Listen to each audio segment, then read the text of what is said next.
Are we rolling? Yeah. Sweet. Hey Negi, you can see I'm dressed in my chef-ish stuff.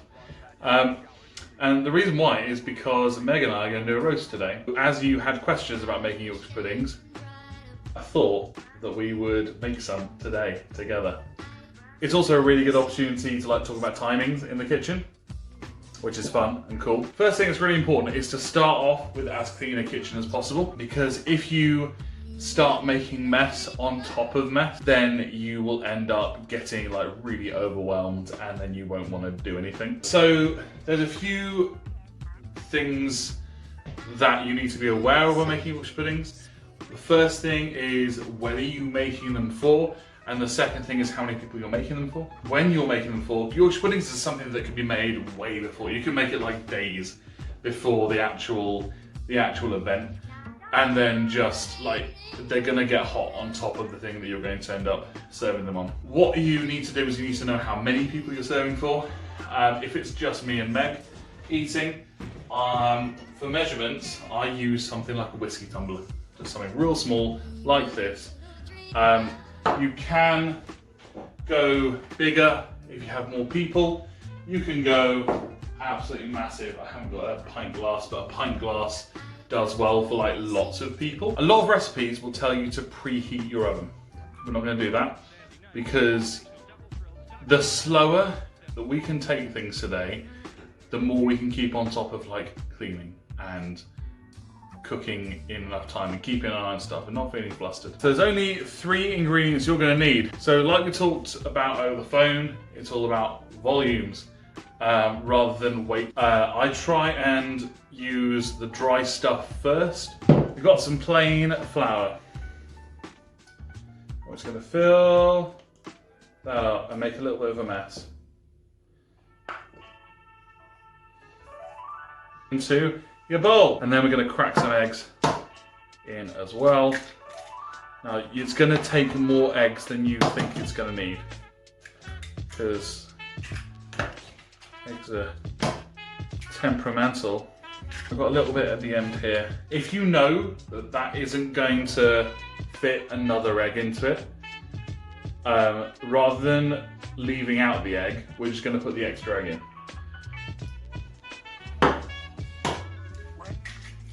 Because it's more important to have wet ingredients than dry ingredients. Finally, milky milk.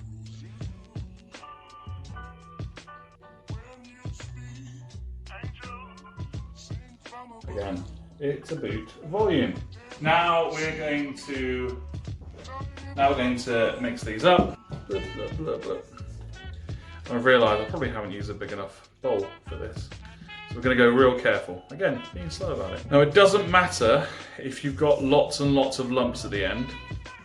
The thing we're actually trying to make sure we don't have is lots of bubbles. You will have lots of bubbles, but the less bubbles you end up having, the better your Yorkie is going to turn out. And this bit's really boring. So you can see, let's get closer to that. We can see that there is both lumps in there, but it's mainly mixed. Like I said, don't worry about the lumps. We're going to put this in the fridge for half an hour. So now is when we're going to get the oven on.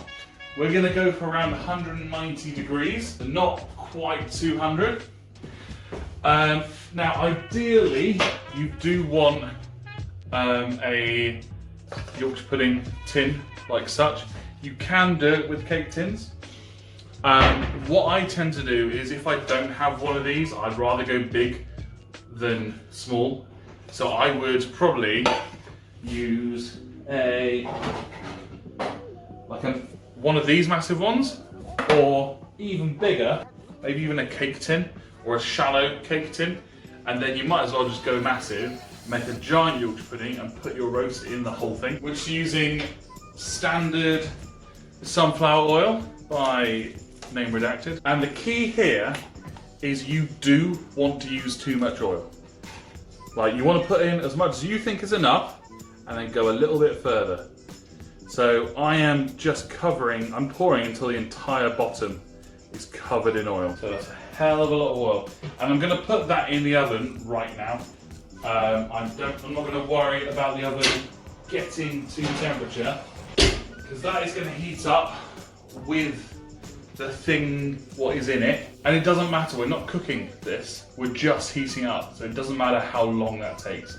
And this is another time where you've got half an hour to kill now. It's going to take a little while for that to get to temperature. So this is where you make yourself a coffee, you make yourself tea, you have a little clean down the kitchen, and then we just wait. It's been half an hour, and we have, in that time, allowed it to heat up, plant the spider plant, and now it's time. It's time. So I've not gone to the fridge and got it out yet, because I've been trying to keep it in there for as long as possible, because we want it really cold. Remember what I said, we want the oil to be, and the oil temperature and the batter temperature to be as far apart as possible. And there's a few little quality things that we'll look for as we're making these yorkies. So let's get this batter. So we've still got the lumps in there. That's fine. Don't care about the lumps. We care about them bubbles.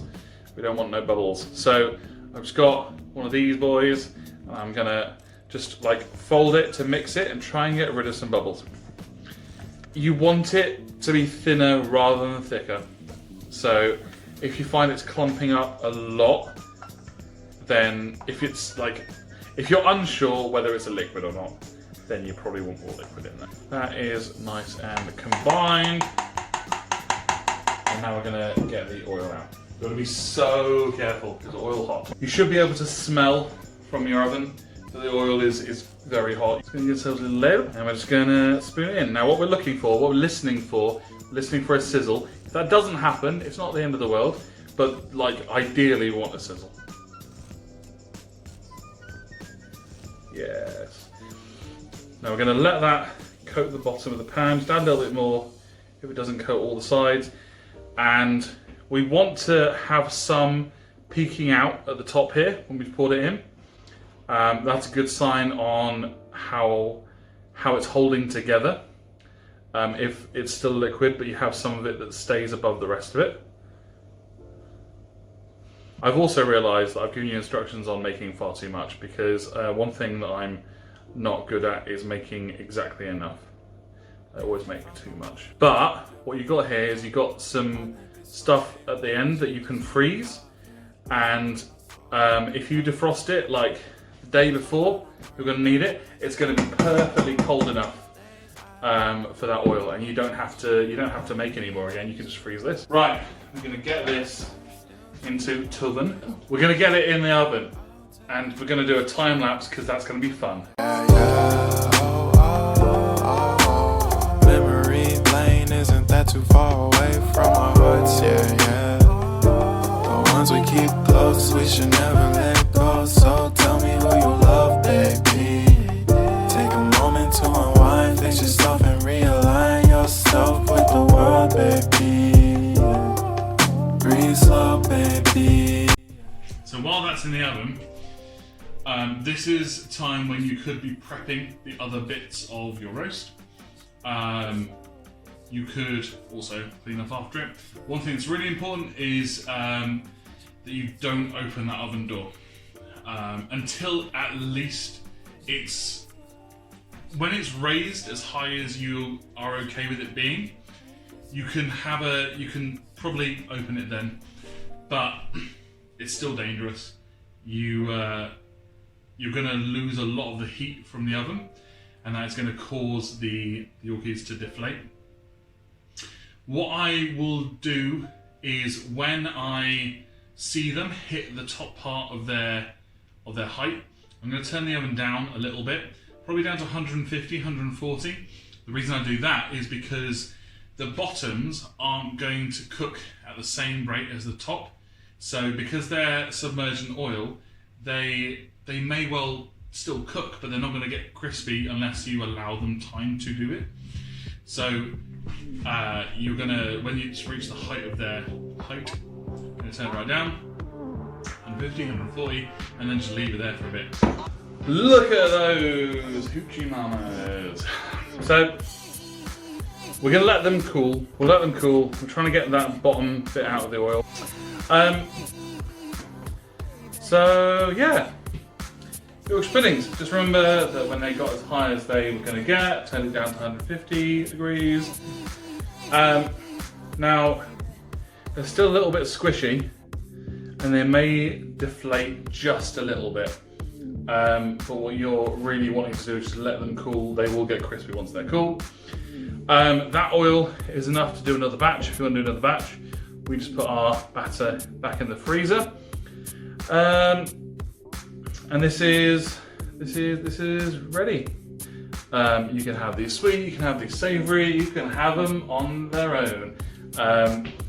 But yeah, like I said, if you don't have one of these tins, just get a massive like cake tin, just do a giant Yorkie. It's exactly the same principle. It's exactly the same like timing stuff. As soon as it gets to its highest point, turn it down to 150. And you can just have a giant Yorkie to put your roast in. We're not doing that. We're gonna use normal Yorkies. But look at that. Let's get these up to the camera.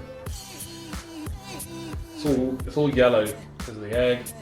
It's nice. It's beautiful. Look at that bottom. It's a little bit. Maybe I could have left it in for another 5-10 minutes. Probably could have. But you know what? These are going to do just fine. They're going to be great. Schmon schmappetit.